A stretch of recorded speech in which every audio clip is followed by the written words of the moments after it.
Hello, and welcome to the Church Revitalization Podcast, brought to you by the Malfers Group team, where each week we tackle important, actionable topics to help churches thrive. And now, here's your hosts, Scott Ball and AJ Matthew.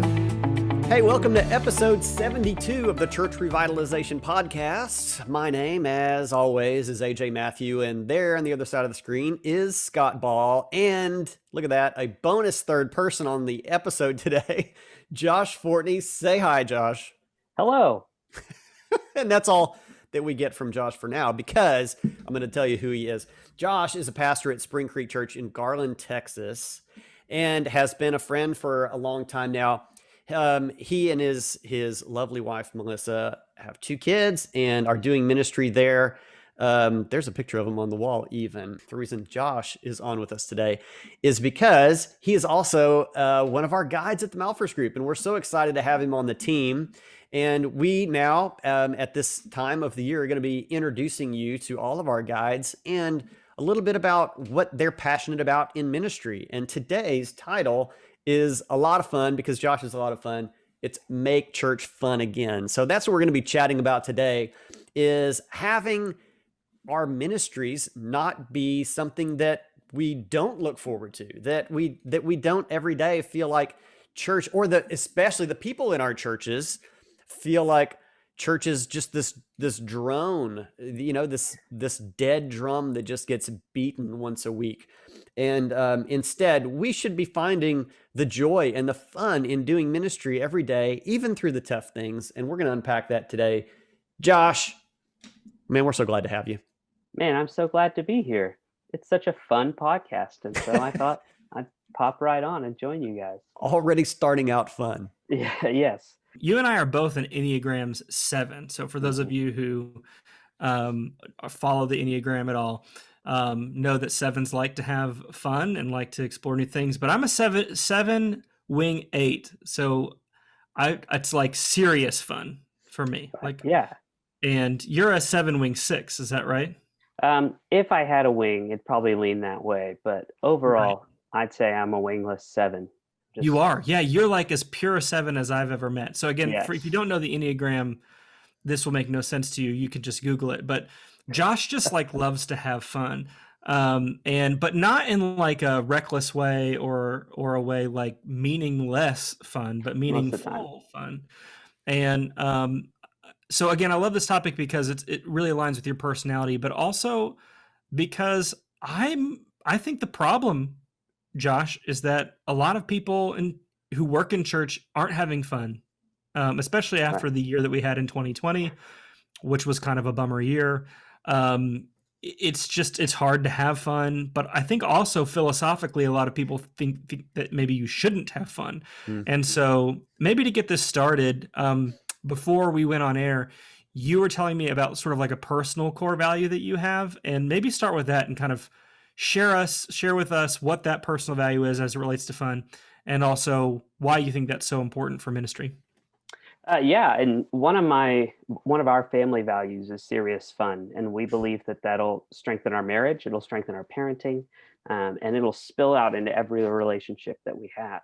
And serious fun doesn't have to be serious. It just means that we're going to be serious about having fun. So there are things that you have to do in life. You can choose to make those things fun. Paying bills is just one of those necessities. Paying taxes is guaranteed. Where I live in Texas, you have to do that. But that could be fun. Like, you can make a game of it, and you can put a fun stamp on the envelope as you send off that big check. There are ways to have fun, seriously, in everything we do. But I believe, and I grew up in church. I would say I was born on a Thursday and in church on a Sunday and never left. And I've seen that there are some fun things in church, and there are some fun people in church.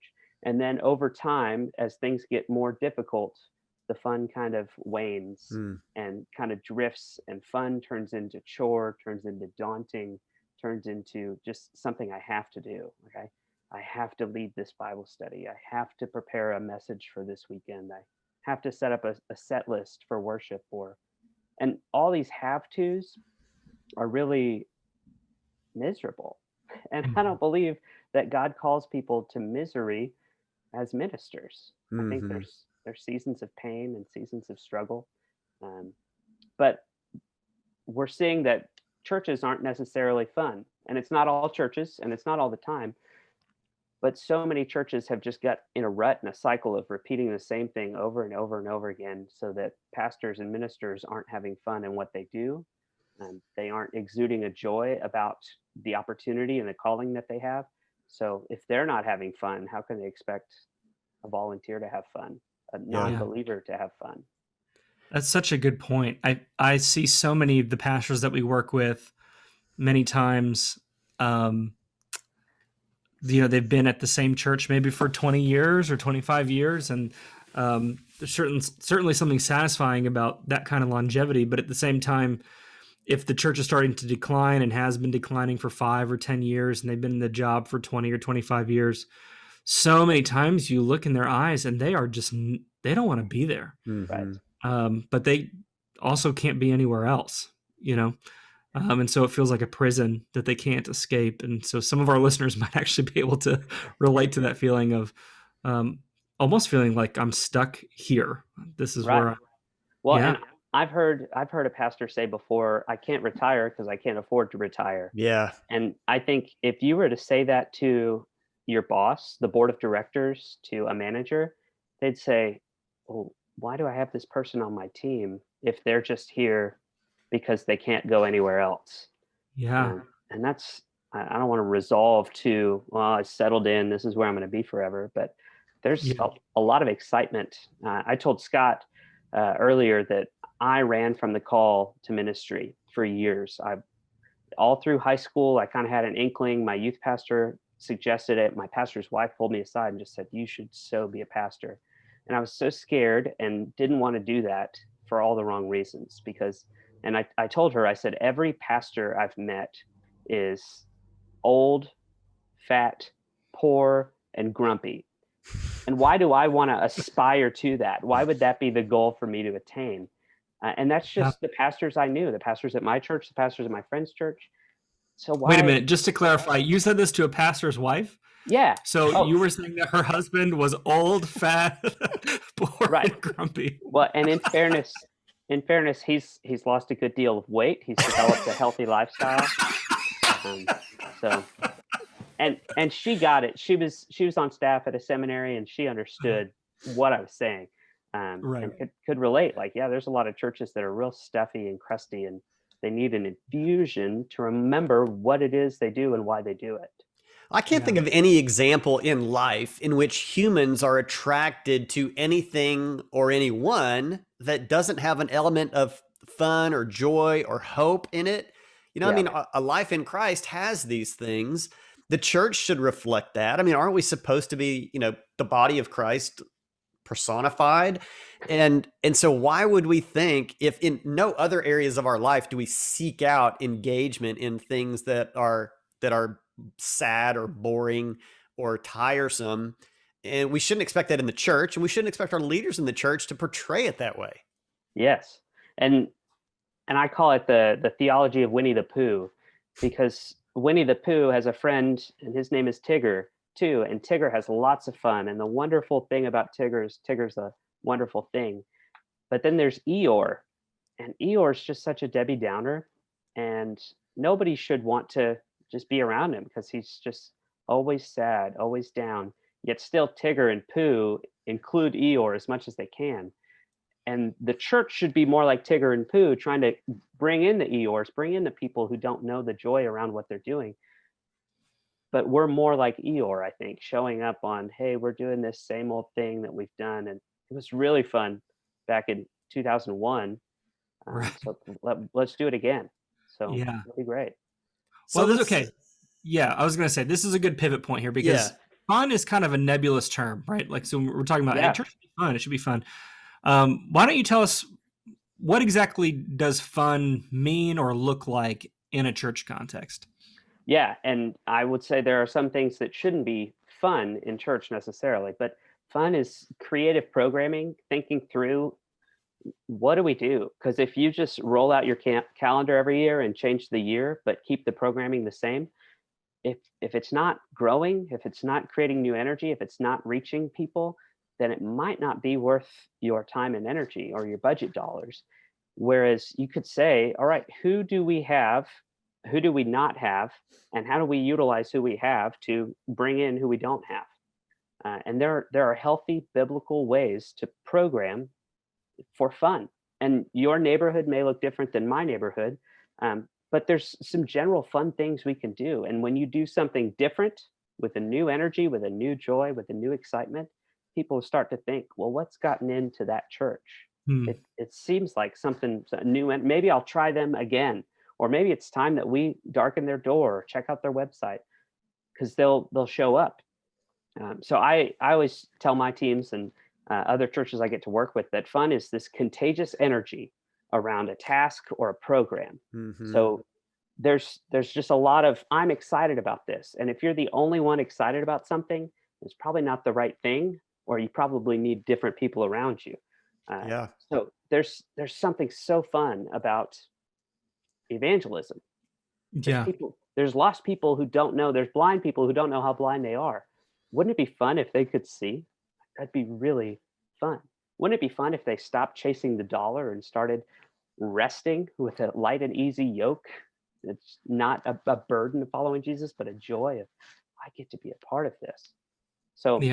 I think the discipleship process as well, growing people, seeing someone. As a dad, I've got a 5-year-old and a 2-year-old, and it's so fun seeing my 5-year-old not have to wear a diaper every day. Like, that is so cool. It's money saving. She's really growing up.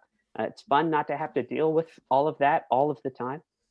And so it's fun to see my son, my 2-year-old, start to think like, maybe it's fun to not wear a diaper. Wouldn't that be different? We could try something new here. And that's exciting me to see this. It's not exactly discipleship, but this growth, this maturation. I'm able to do things on my own and experience life in a new way. And that's what we're able to do in the church. Mm-hmm. I like what you said about seeing a change. People might see a change in a church that maybe they had once written off, or even left, or just never even gave a thought to. And I mean, I've said that for years in church revitalization, that you can have this tangible effect outwardly that people, even those that just drive by your church. I mean, and I always think of one church right here in my city that I drive by all the time, and frequently the weeds have grown up around it and almost never see cars in the parking lot. And I always think to myself, if one day that church, if you could see it in the landscaping, if there was more cars on a Sunday there, you would have to wonder, what has changed? What's going on there? And just like we're a new life in Christ and we gain a joy and a hope and an anticipation from that and excitement, so with the church, that you can see this revitalized life happening, and there's an outward expression that takes place, and others would be attracted to that and want to know what's going on. For sure. Yeah, I think about when churches have a new building or something, they're always wanting to show it off, like, hey, check this out. They're excited about it. Or sort of on the micro level with your kids, they draw something new or they do something new, and they're excited about it and they want you to see it. And, I think, to some degree, churches just get stuck in a rut doing the same thing week after week, never changing anything. The other thing that I think happens too, Josh, I'm curious your thoughts on this, is that so many leaders lead alone. They make decisions alone, and it's so much more fun to plan and make decisions as a group, getting a team together. So even if you're in a small church and you're the only paid person, get together some of your volunteers once a month or something to do planning, because when you do it in a group, it's way more fun than sitting at your office, pounding away on the keys on planning center or with a notepad or whatever, coming up with ideas. That's not fun at all, but doing it with people. Right. And I think that's how God has wired us and designed us, is to be in community with people. When I'm looking at, okay, I have to do this, I start to think, what are the things I have to do and what are the things I get to do? And when I see my have to list, it's daunting and it's not fun. And so I have to think, how can I get through this without it just sucking away all my time and energy? And one of the coolest things is God has wired people who get really pumped up about my have tos. They see them as get tos. And so not only in delegation, but in terms of reaching the church, there are some people who get so stoked about doing the administrative work. There are some people who would love to help deliver a message or love to help in the worship band or play piano or whatever. Because God's wired us each differently, we see fun a little bit differently. The general concept is the same. But if we can all just like, wow, this would be really fun. Really? You think that'd be fun? It's a spreadsheet. You're like, man, yeah, the lines are straight and the rows and columns. I get jacked about that. Whereas other people are like, get me away from the computer. I'm at a computer all day. I want to be in with the kids. I want to be in the programming, whatever it is. It's more fun. And the other side is it's really fun to get to be a blessing, to get to speak life into someone and say, listen, this is difficult for me to do, but I see a strength in you and I see an opportunity in you. And I just actually read in Acts chapter 14 when Paul is preaching to the crowd in Lystra, and he sees a man who couldn't stand at all. His feet didn't work since birth, but he said, I see that you have faith. I can see it. So get up. And this guy springs up, is what the word said. He springs up. He's so excited. And I think Paul was able to see, you have faith, which will give you ability. And now I'm calling you into something new. And that's what we get to do. And that should be fun. If it's fun to just hoard all the work, then you're going to be stuck doing all of the work all of the time. And you won't have time for anything other than work. This could be a good action point, maybe, for our pastors that are listening and watching, is to take a just, it wouldn't even probably take that long, but maybe write out your have tos and your get tos. And if your get to list is really, really small or almost non-existent, there's some changes that need to take place in your ministry. And you've got to either build a team around you, or you've got to reorganize what you're doing to make sure that your get tos can maybe even outweigh your have tos, so that you can have some fun in what you do. You can regain some joy and excitement in, what has become the daily grind. Yeah. Yeah. Or go back to episode, I think it was 66, where we talk about how to master your calendar. I mean, I think part of that fun element is what we talk about, that third component of your schedule, which should be organizational leadership, which might be kind of a boring term, but that should be the part of ministry that's really fun. It's innovating, it's leadership development, it's, thinking, how could we take a new spin on something? How could we do something in a different way? I think that the elephant in the room on this topic, Josh, is that there are components about ministry that are just straight up not fun. Right. And in fact, to turn it into something that's fun might be a lack of emotional intelligence and not reading the room. Yeah. Right. Like someone's parent is just died, in the nursing home. Like cracking a joke is probably not appropriate. It's for sure not appropriate. Right. So like, how do we navigate? How do we make church fun again? And at the same time, recognize there are things about our work that are very serious and shouldn't be made light of.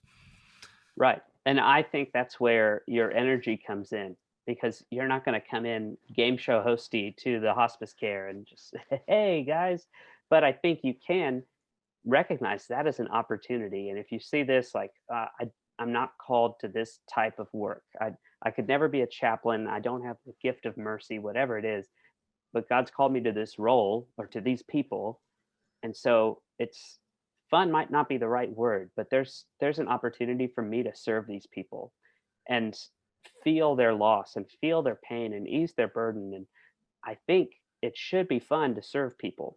And there's nothing fun about sin or damnation or grief. Those are all painful processes.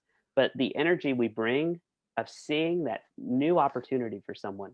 Yes, I know you're grieving, but I know what's on the other side when you power through your grief.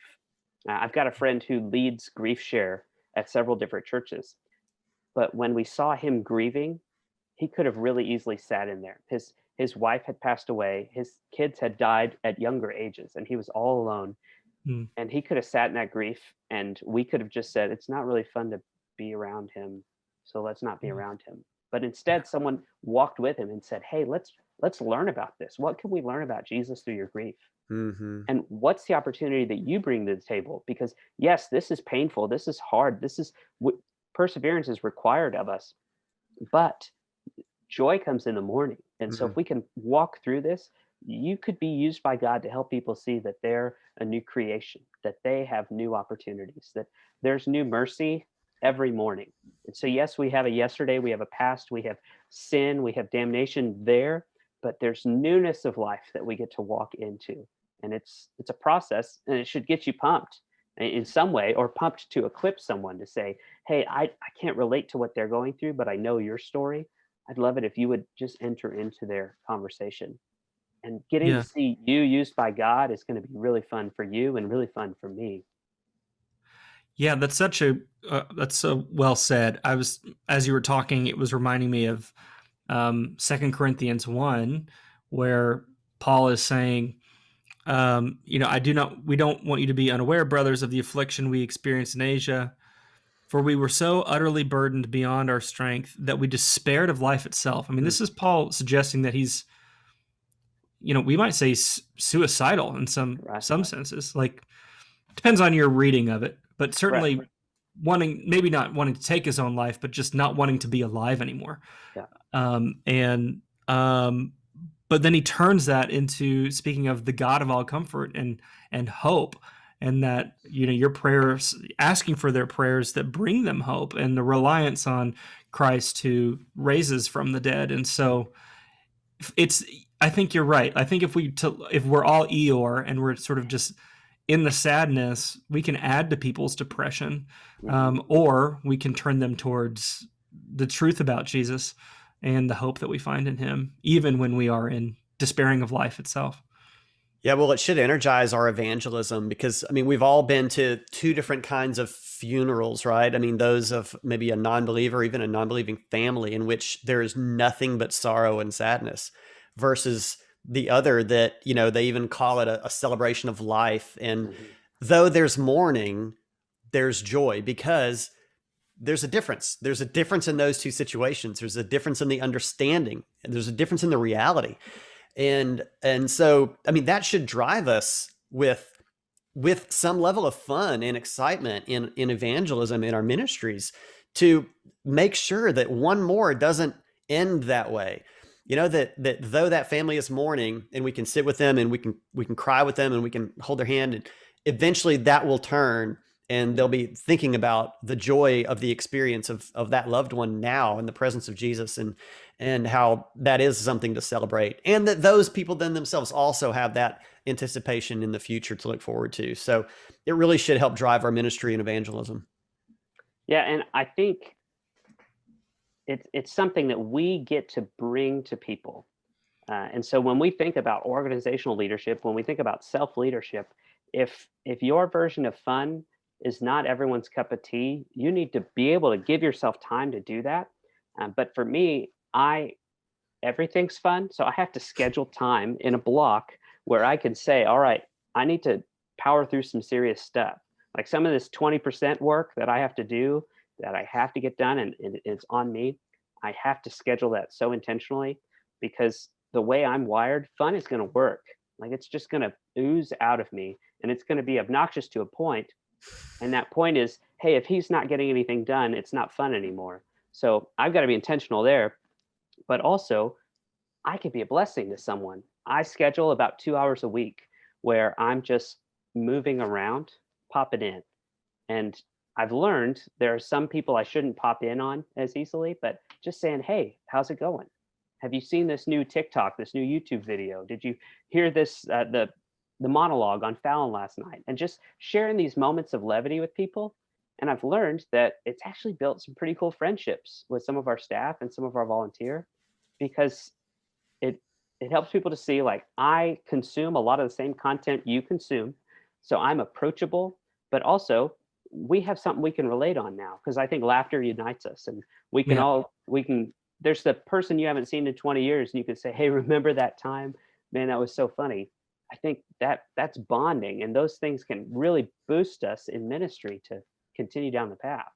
Yeah, that's really good. I mean, you've kind of segued really nicely into kind of our last point, and that's how do we infuse fun into ministry? And you've given some great examples right there. I think this is another area of personal strategy that we should be intentional about as leaders in the church to identify this. I think it still goes back to, I think probably the best action point here is to list your have-tos and your get-tos, because that can help you build strategy into your leadership in ministry, in either building out a team to, so that different people's strengths and ideas of fun can all have an area to shine. But in us thinking through how we handle people and how we're going to develop ministries in our church and how we're going to communicate those ministries to people, especially on the vision aspect, of where do we find joy in where our church is going? How are we going to talk about that? And how is that going to continue to ooze out of us? So all great things.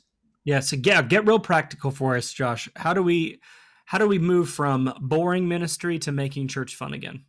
Yeah. Well, something super practical that I do is I start the day with a cup of coffee. As AJ sips his, that's perfect. On cue. Yes. So self-care gives you energy, and energy helps you to get pumped about what you're doing. But I'd say the first practical thing to do is to make a small change. And you may not know what that change is, but I think what keeps us from making changes is fear. And if you're doing an experiment, I use that word a lot. Like, hey, we're making a change to our small group structure, and I'm going to call it the community group experiment, because that gives me 6 weeks. It's a 6-week experiment. And if it totally flops, I can say, well, it was an experiment. But if it thrives, I can say, well, now we're just calling it the community groups. And we just keep moving on. It's no longer an experiment. It's just something that we do. Yeah. But I also, once heard, what's his name? Larry Osborne. I heard him speak, and he talked about this a lot. He said, he talked about how companies beta test everything. Like, every company beta tests everything. Churches, when they want to do something new, they just dive straight in, like they're committing. Like, it's this now. Yeah. And then lots of times it doesn't work out, but you committed, and so people feel like you're flaky if you want to change something you just changed. So yeah, he said, why don't you should do exactly what you're talking about. He said, you should beta test everything. Yeah. Just tell people, hey, we're trying this out for a few weeks to see if it works. Yeah. And I think, so change something in your schedule even. So, oh, well, I always sit down at this time and I work for this long on this thing. Well, change that. Maybe don't change the time, change where you sit. Go sit outside, go to a coffee shop or another safe place. One thing I like is I was on staff at a church. We changed our color scheme on our social media and website. We changed it every quarter. And every quarter we saw a spike in our social media participation because people were like, oh, what's that? That looks fun. Blue, that's cool. And I think that's really cheap marketing, and it's awesome because it's a small change and people are like, oh, that's an exciting color. It gets me excited about Easter. Well, did you know Easter's coming and we're doing something huge for Easter that's going to be a blessing? And all of a sudden they're in the net and they're in the fold. So make a small change. Give yourself permission to fail in that small change. Painting a room is a small change I make in my house about every 2 years. It's going to feel like a new house. I'm going to paint a room. For some of us, physically painting a room would be great. Change the paint. Put it in your budget. It's a new year for a new you and a new room color. Do that small change. And then I think the other thing is remembering the joy of following Jesus. And that comes back to me. Am I around people that are excited about following Jesus? And there are times when it's just everyone in my church just feels so heavy and weighty, and I should minister to that. I should lean into that. But also I've got people outside of my church that I lean on who will remind me, it's a tremendous burden, but also a tremendous blessing to get to be a pastor. And I'll just be around someone who they walk in the room, that it's like Bob Goff syndrome. They walk in and everyone's just like, wow, oh, this is going to be exciting. If I could find a couple people and just be around them once a month, once a quarter, I get revitalized. And so now every couple of months, I get coffee with 2 different guys who are just excited about following Jesus. Took me a little bit to find them, but remembering the joy in following Jesus has really reminded me there's really joy in helping others follow Jesus, telling people about Jesus. Okay, I want to do a little bit. All right, I know we're getting towards the end of this, but hearing you talk about this has spurred another question for me. All right, so a little bit of a deep dive on Josh's life for you here. Josh has experience working at Pine Cove camps in Texas. Yeah. And Pine Cove is like known for countrywide as being some of the funnest camps for students, I think, and families, kids. Yeah. And like that's nationally known, not just in Texas. And I'm curious, were you attracted to camp ministry in Pine Cove because you have that sort of affinity for fun, or do you think that your experience in camp ministry gave you a love for keeping the fun in ministry? Yeah, I think camp ministry helped me establish that emotional intelligence of learning that fine line of this is when fun is okay and this is when fun is not okay. And I think what I learned growing up a good Lutheran boy is that Pine Cove helped me see that there's more fun available in ministry. Like there aren't, and Lutherans we're big on grace, saved by grace through faith, and that's all. So there's a lot of wiggle room in there. But I think learning, you can have a lot of fun doing a family devotional with someone. You can have fun talking about your faith. You don't have to just keep it some private thing.